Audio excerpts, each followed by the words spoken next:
Thank you, Madam Chair, and I thank you and Ranking Member Manchin for holding this important hearing and continuing the focus on these issues and for the witnesses being here today. I think you can hear from each of us, particularly from Western states, how urgent we think these issues are. And I think the questions, we're all ready to help. And I think that we are ready to even come up with more tools and more resources.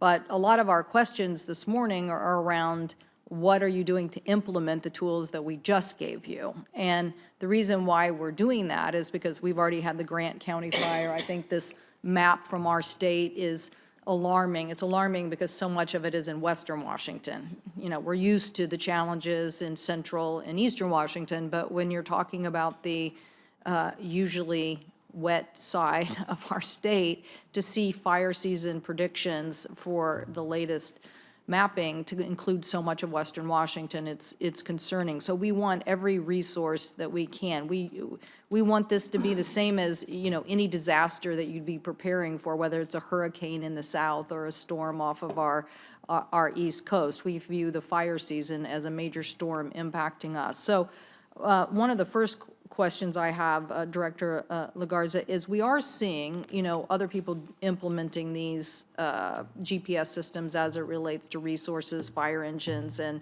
moving forward. I know that BLM has now agreed to doing this immediately. What can we do to get the Forest Service to immediately implement that GPS system so we know the location of resources and assets, and hopefully onto our firefighters as well so we can protect them this season?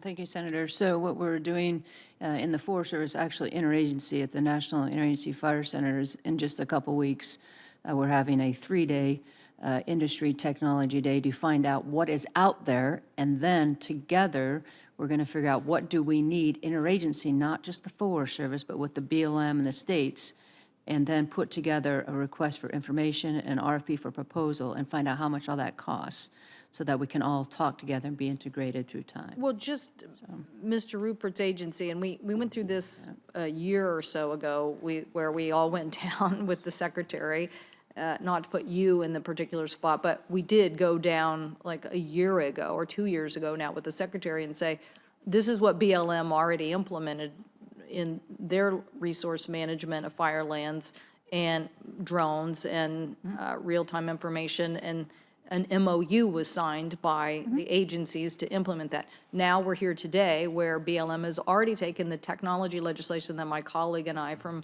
Colorado, basically you have a year to implement it, but we're just saying with the fire season upon us, the fact that BLM has implemented this right away, why can't we get the Forest Service to do the same? Yeah, well, we're putting a strategy together to do that. In regards to the UAS, we've been very proactive with the BLM and DOI and other state agencies. The Klondike fire last year in Oregon, the state of Alaska brought their incident management team down, and we asked them to do a video on what they were doing for unmanned aerial surveillance for burning out location of spot fires and mapping. Same thing on the Tono fire in Arizona this year, using UAS on Forest Service lands, working together with DOI and OAS. Can we get either you and Mr. Rupert or just you, Director Legarza? Now we know that our satellite systems can give us spot fire information. Are we using that on a daily basis for hasty response? I mean, it's almost minute by minute information about where a fire start is. And so are we implementing that satellite information into a real-time response? That's our goal. Our goal is to get a real-time common operating pictures, and we're working toward that, and would be happy to meet with you and have some more discussions on real-time common operating picture technology forward. I have met with Forest Chief Christensen, who I have a lot of respect for. Yeah. And I get that there are a lot of new tools. I guess what we are saying is pick the most urgent ones that you can implement today. Do not study this for an entire year, because as my colleague from West Virginia said, this is costing us so much money. And I'm happy to reintroduce my language to change the prescriptive burn season to an earlier move.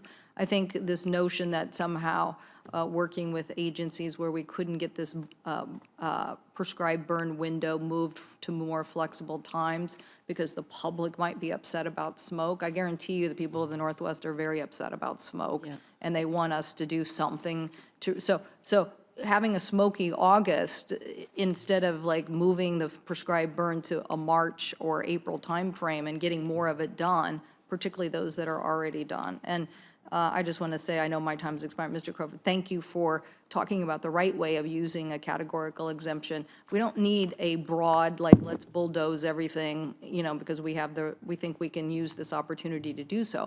And the reason I say that is because we're spending millions of dollars on stream restoration for salmon. So we don't want to see that disturbed by somebody who comes in without public input and says, okay, let's just take out this 4,200 acres right here.